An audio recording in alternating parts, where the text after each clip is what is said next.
We're here in Mallorca. Welcome to the GCN show. Welcome to the GCN show.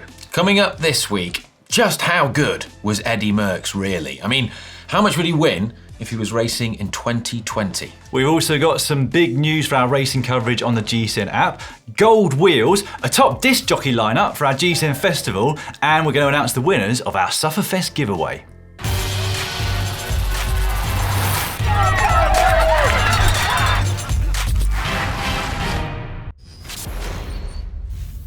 This week in the world of cycling, we learned that if you're too fast for your own good, you can now get some extra downforce at your rear wheel. Yeah, spoiler alert. We spotted this on AliExpress. If only I'd seen that before my hour record attempt. Speaking of which, we also learned this week that I'm not as good as Eddy Merckx. This week. Fair play though, mate. I mean, to put yourself on the line like that in front of tens of people there in the crowd was brave in itself, wasn't it? I was pretty nervous. Well, I'm not surprised, but in all honesty, that was a fantastic effort, so I tip my hat to you. But we also learnt this week that Remco Evenepoel could actually be the next Eddy Merckx, because on Sunday at the Vuelta al Algarve, he took his second stage race win of the year, and he's only done 2 stage races. Yeah, and he also won a mightily impressive summit finish along the way and an individual time trial. And this has made us think, right? Would Eddy Merckx, if he were around today, be the next Eddy Merckx in 2020? Yeah. Doubt it, he's too old now, isn't he? He'd probably get dropped. No, I know what you mean. That was just a really, really bad joke. Quite good. Sorry about that. But I think we should go back and look through Eddy Merckx's palmares, because it's easy to forget just how all-encompassing he was with his victories, really. But the stats don't lie. So over the course of his career, he won 525 pro races, 34 stages of the Tour de France, including 8 in a single edition. He also won 28 monuments through his career and was world champion on 3 occasions. Yeah, and well, at the 1969 Tour, he won the green jersey, he won the climbers jersey and the yellow jersey, and he also would have won the white jersey, but it hadn't been invented yet. No. Absolutely ridiculous. But you might be asking the question, was it a case of Merckx was really good, or was everyone else just rubbish when he was racing? No, because the people he was competing against in his era were some of the best cyclists that we have ever seen. Felice Gimondi, to name one, Raymond Poulidor, Luis Ocaña, and also Lucien Van Impe. All of those are legends of the sport. I do feel sorry for those guys though, because you have to think that had they been competing at their prime in another time other than the Merckx era, they all probably would have won far more than they did. And the more you look at Merckx's stats, the more bonkers they get. So if you take every single one of his pro victories, line them end to end, he would have won a race once a week for 6 years. Blimey. I'll tell you what, if you take every one of my victories and line them up end to end, I'd have a win a week for a fortnight. Is that including or excluding team time trials? Oh, they only came in team time trials. I wasn't necessarily there with the team at the finish, but my word, did I put a big stint in at the start of those team time trials. So fast, mate. Nice. But back to Merckx, another incredible stat that I found when I was researching him today. In 1971, he won 45% of the races that he started. I mean, there were years where I struggled to finish 45% of the races I started. Yeah, that's pretty good, yeah. Nice. He also won for an incredibly long period of time as well. I mean, we began when he was 20 years old. He won Milan-San Remo in 1966. And then in 1976, 10 years later, he's repeated the feat again. It was basically 10 years of utter dominance at the top of pro cycling, wasn't it? Which is really quite incredible. I guess why they call him the cannibal, because it's really hard to be at the top of any sport, or anything else for that matter, for a decade. Yeah, and it was just the kind of races he was winning. He wasn't just winning one type, he wasn't just a specialist in one area. He won summit finishes, he won sprints, time trials, one-day races, grand tours, just everything. And we've not even mentioned his prowess on the track yet, have we? Because he was quite proficient on the boards as well. In fact, over his career, he won 17 six-day races in the winter months. So if there's any rider that's going to come along and have a similar legacy or better one than Eddy Merckx, they're basically going to have to win pretty much every race they do. Yeah, and there's no doubt in my mind that had Merckx had the latest aero tech at his disposal, he would have been more than capable of riding a distance similar to that of Campanarts or Wiggins in the hour record. You know, aero works, and I feel qualified to say that. And you were telling me he didn't even pace his hour record very well. He started out quite hot, didn't he, in the first kilometre? Although many people will point to the fact that it's really hard to make comparisons because Eddy Merckx didn't have a power meter. They weren't invented at that point. Yeah, that's true. That is true. But it is possible to accurately estimate the power that Merckx produced because we know the atmospheric conditions on the day when he did the hour, and we also know the efficiencies of the equipment that he used. And people have calculated that he probably would have produced somewhere in the region of 390 to 400 watts, which is absolutely outrageous, especially when you consider it was at 2,300 meters elevation. At that altitude, it's beastly. Because those same experts have also estimated that at sea level, where there's a greater availability of oxygen, that would equate to an FTP for Eddy Merckx of 450 watts. And he didn't even have access to all of the sports science and nutrition and coaching that riders have got today. Yeah, to put that into context, 450 watt FTP is as good as we ever see, really. That's right up there with the best time trialists of the modern era. So people like Bradley Wiggins and Fabian Cancellara are said to produce similar numbers. Incidentally, Merckx was said to weigh around 74 kilograms at his peak, which is a bit more though than, you know, Grand Tour winning Chris Froome and, you know, Wiggins again, who were said to weigh about 68, 69 kilos. I think I've seen Eddy Merckx close to 100 kilos at his peak. Yeah. But that was after his career. But I know what you mean, again. And I think that he could have, with modern nutrition methods, have got down to 69 kilograms if he needed to. But the fact was, he didn't to win at the time. Plus, right, an advantage Merckx has is he's a bit shorter than like Wiggins and Froome. Right. Wiggins, 189 centimetres, Merckx, 183 centimetres. Might not sound like much, but that gives him an aerodynamic advantage. I knew it's going to be more aero. Yeah. Just having you sat next to me. But there's no doubt that cycling has evolved since the Merckx era, isn't it? And you seem to have to be a bit more specialist now. You can't do everything, or at least nobody at the moment is able to. You either have to be a Grand Tour rider, which means being a great climber and a pretty good time trialist, or you're a sprinter, or you're a time trialist and nothing else, or you're a classics rider. Whereas Merckx has won everything. Yeah, but on the flip side to that argument, maybe the world just hasn't seen a rider since Merckx that is the remarkable talent that he was. Maybe he just was that good. You know, have we seen another rider that is able to just excel at every discipline they lay their hand to? Maybe Mathieu van der Poel. Well, he is excelling in multiple disciplines, isn't he? Yeah. World champion in cyclocross, winning big races on the road and in mountain biking as well. I just don't see him climbing as well as Merckx. In fact, I'm going to say Mathieu van der Poel will never ever win a Grand Tour. What? Go and wet my face in the bathroom. I can't believe I just said that. Well, I hope he doesn't now. That'll come back to haunt me. Well, we want to know what you think. Would Merckx still be as successful if he were in his prime racing in 2020? Or is it just an impossible comparison to make? I'll be very interested to hear what people think about this, actually. You can get stuck into the comments below, but we've also got a poll going on over on the GCN app at the moment where you can cast your vote, and you can also get stuck into the comments that you'll see beneath that poll as well.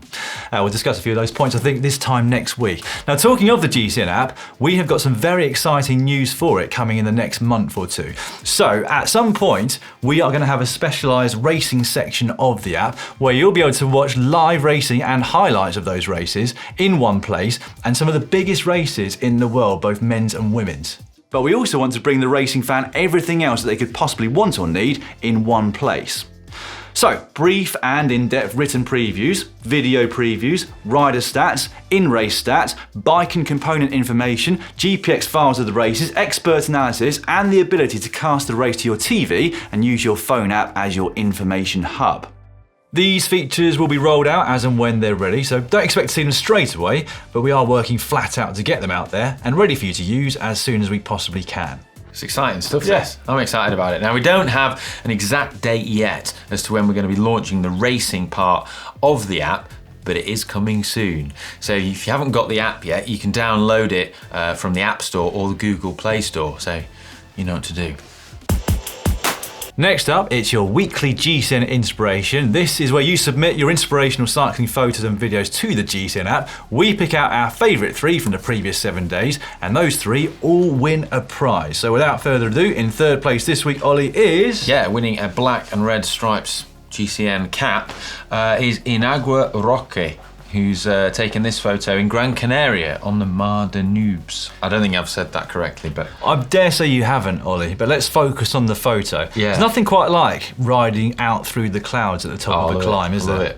Yeah, it's one of my most memorable rides I've done. Yeah. It's, it does look fun. It doesn't happen much in the UK, does it? It's not like that now in Gran Canaria because there's a massive sandstorm there, isn't there? Yes, I saw photos of that. Incredible stuff. Meanwhile, in 2nd place and receiving a black and red stripes base layer, available in both men's and women's, is Tom Kendrew. So since the age of 12, Tom has been going away with his dad and bit by bit completing the North Sea cycle route. Now 26 years of age, last summer they completed the final trip from Kristiansand to Bergen. And the most amazing part of this trip, which is where this photo came from, was climbing up Jossingford. Jossingford. Well That's done. my Norwegian accent. And that looks like a stunning piece of road, doesn't it? Shame it's shaded on this side at the moment. I bet it was cold up there, even in the middle of summer. Looks beautiful though. Does look stunning. In 1st place, winning the fan kit bundle, is Rob Whittaker, 53. He's taken this amazing photo in Tyrol in Austria. And he says he took off early from work and headed up a back road to Alpbach. Now, I'm jealous that if he's able to do that I know. from work. I mean, that's incredible. What an absolutely stunning part of the world Tyrol is. I've been there a few times. It's also near to Saalbach, where our event is. That's right, yeah. But, I mean, if we knock off early from work, we can just about get to Bristol, can't we? Doesn't quite look like that, does it? Does look like he's been dropped, though, in order to take that photo. Either that or he stopped for quite some time and they went around the corner. Brilliant photo, though. Thanks for everyone for your submissions over the last week. Don't forget to get involved over on the GCN app, ready for next week's GCN show. It's now time for cycling shorts. We'll begin this week's cycling shorts with the news that you can buy yourself a set of gold wheels from Swiss manufacturer Spengel. What do you call a set of gold wheels? Well, if you're Spengel, you call them gold. They're a tri-spoke design, and apparently it takes months for them to apply the hand-laid gold leaf over the top of the carbon. Yeah, and if you fancy a pair of these wheels of fortune, well, it'll cost you a small fortune. I wrote that. £10,000 to be precise. And if you want to get yourself a pair, well, it's easy. You just go on the Spengel website, put your order in. Which I'm going to do straight after this show. I'm sure you are. Now, a man who already has his fair share of gold medals is Chris. Seamless. Thanks, mate. I thought you'd say that. Is Chris Hoy. Now, most of you will know that since hanging up his wheels, he swapped 2 for 4 and tried his hand at motor racing, which annoyingly he's been rather successful at. Yeah, so Chris Hoy is a massive petrol head. He's previously taken part in the 24 Hours of Le Mans in 2016. He's also the proud owner of a Porsche 911 GT3 RS. Very nice. And now he's teamed up with the Motor Trend channel to do a 6-part series looking at dream jobs in the automotive world. Yeah, that series being called Dream Job, and you can find it right now over on the Motor Trends app. In it, he joins quite a few of the world's best professional racing drivers to find out what it's like to get behind the wheel of machinery such as the all-electric Formula E racing car, or a 600 brake horsepower rallycross car, or a monster truck called the Gravedigger. I want to watch it. Now, we all know that being a pro rider takes hours of commitment, time, dedication, but the 3-time mountain bike marathon world champion Alban Lecata seems to be taking things to a whole nother level. He does enough. This was an article we spotted over on bikeradar.com, who'd clearly been keeping an eye on his Strava. He was on a training camp over in Gran Canaria, and in 1 week, he rode 41 hours, 1,160 kilometres and over 25,000 metres of climbing, which actually is more than I did in 10 weeks of trying to get fit this time last year. Yeah, it's mad. One of his rides was like 9.5 hours long. He basically did a whole lap of Gran Canaria, which was almost 270 kilometres. Which is like a monument, basically, isn't it? In a training ride. Bonkers. Yeah, crazy. We've got some other exciting news here at GCN in the form of some new sponsors. Mavic, a brand that needs no introduction. They've been making wheels, some of the best wheels in the world, for over 130 years. They have, and what it means is that now that they're sponsoring us, not only will you be able to see Roman Bardet and Oliver Narsson riding their wheels in 2020, but also Hank and Ollie Bridgewood. They also make some of the best sort of neutral service toy cars I do love in that. the world as well. I'm taking that home. Yeah, I'm going to put it in the set over there. Yeah. I have to admit, I am looking forward to riding the C40 Ultimates because those wheels are sweet. And onto Mavic wheels, we're going to be putting Pirelli tyres. You may remember that a couple of years ago, Pirelli returned to cycling after a break.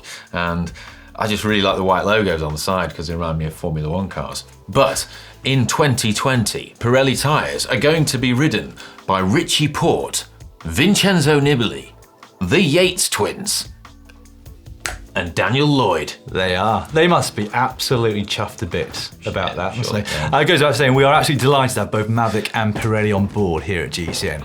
Also on board, Ollie, in a couple of months' time, are Rob the Bank, DJ Yoda, Norman J, and Crafty Cuts.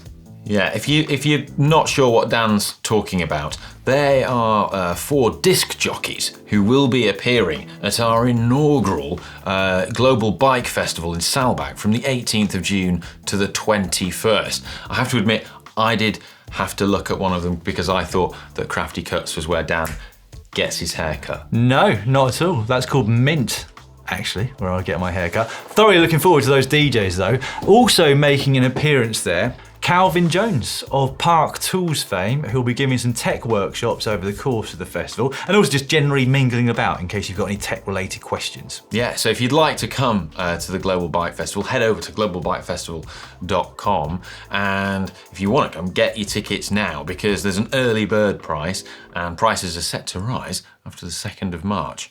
They are indeed. Right, to finish Cycling Shorts, we're going to announce the winners of our Sufferfest giveaway. Now, you'll remember that in order to enter this, you had to guess how far Ollie would ride in 1 hour over on Newport track. And quite incredibly, 2 people got it smack on correct to 3 decimal places, which I just can't believe. We must have had a lot of entries. Anyway, we can't have 2 winners of first prize. So runner-up is Graham Boswell of Great Britain, and Graham will be getting a 1-year free subscription to Sufferfest because he correctly guessed 47.593 kilometres. Fair one. They didn't think you were going to do it, Ollie. I Yeah. mean, slightly reluctant giveaway. Yeah, I know, yeah. Thanks for believing in me, guys. Also winning, well, our top prize is Craig Moss, who wins a free year subscription to the Sufferfest, one of the custom training plans, and a Wahoo Kicker core, and a Wahoo Ticker heart rate monitor, and Wahoo mat. Yes. Oh, an awesome prize. Well done to both of you, and well done for thinking that Ollie wouldn't quite beat Eddy Merckx's hour record. Yeah, well, Gamble paid off. It wasn't even a gamble, really. yeah. You can thank me when you're, 15 minutes into your 20-minute FTP test in the 4DP test. They didn't give you a little backhander, did they? Next up, it is hack/bodge of the week. Now, of course, you vote on the hacks and bodges over on the GCN app a week in advance, and we go through those the week after. So the first one that we're going to go over this week came in from Matthew Sobansky. Basically, he's come up with a trick that can make the rear mech work with a shifter that is indexed for 1 less gear. He's got a 10-speed drivetrain coupled with a 9-speed shifter. He's put in a spacer and moved the fixing point for the cable, and apparently it's now all working flawlessly, and he hasn't had to shell out $45 for the equivalent from a shop. I think that's a hack. I'd say that's a hack as well. Definite hack. I like saving money, Ollie. I'm all for that. So if it works a treat, then I'll go for hack. Not everybody agrees with us, it seems, because only 42% of the GCN app users have voted hack. 58% have said that is a bodge. Yeah, they're wrong. Can't tell them they're wrong. Maybe we're wrong. Yeah, well, maybe. Yeah, no, we're not. I think, right, next one is from George Christie, who sent in what can only be described as a sponge on wheels. Apparently it's absolutely unnickable, according to George. On the upside, he has done an excellent job of reshaping the down tube. What do you think to that? That looks like a monumental bodge to me. I don't think I've got anything more to say than that. Again, the first question I think of is why? Child seat? Anyway, I'm going with bodge. What are you going with? Ah, it's a bodge. Whenever there's timber involved, it's a bodge. Okay, well, we'll go with bodge. And, well, public are in agreement with us on that one. 85% of you went for bodge as well. Moving on to one sent in by Humsky. Take a pen, save the position, just mark my shoes for replacing my old cleats with some new ones so I've got exactly the same position. Now, I'm not sure about you, Ollie, but I think that this is neither a hack nor a bodge. This is just common sense that all of us pretty much would do, wouldn't we, if we're replacing our cleats? Yeah, I thought everyone did that. I know that not everyone would do it, but if you've been cycling for more than a couple of years, you're going to know that you want your cleats in the same position. Well, I'm saying hack. I'm saying hack. All right. It's an oldie but a goodie. Well, I'm going to hold fire on my judgment of this one because, like I said, I think it's just common sense. Anyway, 90% of people said that is a hack. But yeah, definitely well worth doing next time you're replacing your cleats. Yeah. Tim Ellis has sent us this. He's made a charge station. He basically had an old pair of handlebars lying around and he's put them to good use to kind of like store and charge all his electrical cycling gadgets. I think that is a hack. It's certainly a massive improvement on the rat's nest of cables I have in the corner of my kitchen. Well, I must admit, through the winter months when I was riding, Ollie, and you do use up the battery on lights and head units and a whole host of other things, Lorraine was a little bit annoyed at me having them all on the kitchen worktop charging. Yeah, that's what mine is. In the evening, so she'd probably prefer if I did have a charging station like that out in the garage. Well, I've got no electricity in my garage at the moment, so I can't do that. Anyway, I'll say that's a hack. Cool story, bro. Cheers, mate. That's a hack for me. Okay, well, 72% of the GCN app users said that is a hack as well. This one came in from Tenacious D, Bullhorn Mountain Road. I'm kind of still trying to work this one out. I think what they've essentially done is clamped another set of bars onto the original M-shaped flat bars there. Yeah. It does seem to have provided him with an extra riding position built around the front rack, but... yeah, it's got a Wahoo on there. That's good to see. Still going to say bodge, it looks a bit weird. It doesn't look, I don't understand how it's comfortable. No, what are you saying? Bodge. Okay. Well, in agreement again, 62% of people saying that that is a bodge. Oh, that's all for this week's Hacks and Bodges. Don't forget that next week's are already over on the GCN app. All you need to do is go over to the shows part and you'll find them all in one place there. Cast your votes and we'll go through them next week. It's the Caption Competition now and your chance to win a much coveted elite GCN water bottle. It is. Last week's photo was this one of Canadian champion Adam de Vos collapsing after the finish line in Spain. And our winner, Ollie, is... Road Racer Mark, who said, "Somebody told me this is quicksand." Marginal gains. Actually, you told that quite well. It's funnier when you said it than when I read it. Anyway, well done to you, Road Racer Mark. Send us your address on Facebook. We'll get that. I think he should have said marginal grains. Well, you should have entered yourself, mate. This week's photo comes from the final podium of the Vuelta al Garve, Remco Evenepoel and Miguel Angel Lopez. I will get you started. Yeah. Don't say anything, Miguel, but they didn't even ask my ID when they gave me this champagne. It's got alcohol in it and everything. It's concise, that, isn't it? That's a short one. I like it. Yeah, it's good, that one, yeah. Thanks, mate. If you think you can do better, then let us know in the comments below with your best captions. Your opportunity to win the bottle next week. Comments of the week now, and last week we had some great ones. Underneath the video, is form physical or mental? Mr. Morgs has written, "When Connor talks, we listen. His advice really is head and shoulders above everyone else's." Say that again, mate. That was a joke. Good one, Mr. Morgs. Yeah, when Connor talks, we do listen. You got it yet? Underneath last week's tech show, Colin Harris said, "If Ollie had been sponsored by the Cervelo test team for his hour record attempt, GCN might have created an unbeatable drinking game in this video." I'm trying to still recover from my hour record. In case you are wondering about the hour record, a bit like my position I have on my hour records. I mean, it would have been good to try this out in the hour record. Or we'd all be under the table with drink with that, wouldn't we? Meanwhile, Cycling Nutter put Remco van der Poel. Remco van der Poel. I mean, if he existed, he'd probably be the best bike rider ever. I made the mistake of saying, of combining subconsciously Van der Poel and Van der Poel into one person. Well, I think a lot of people accidentally say Eddy Merckx sometimes. Yeah, well, I've heard that. And lastly, we had this. Not sure if you heard Hank's voice crack under Ollie's hour record from Rathbrew at 6 minutes and 20 seconds.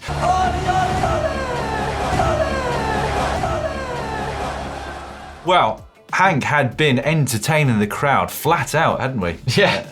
Over at Newport Velodrome there, so I'm not surprised that his voice cracked because he was 100% at it for quite some time. Yeah, he's a microphone fiend. Before, during and after the hour record attempt, wasn't he? He has, unfortunately, now got his voice back.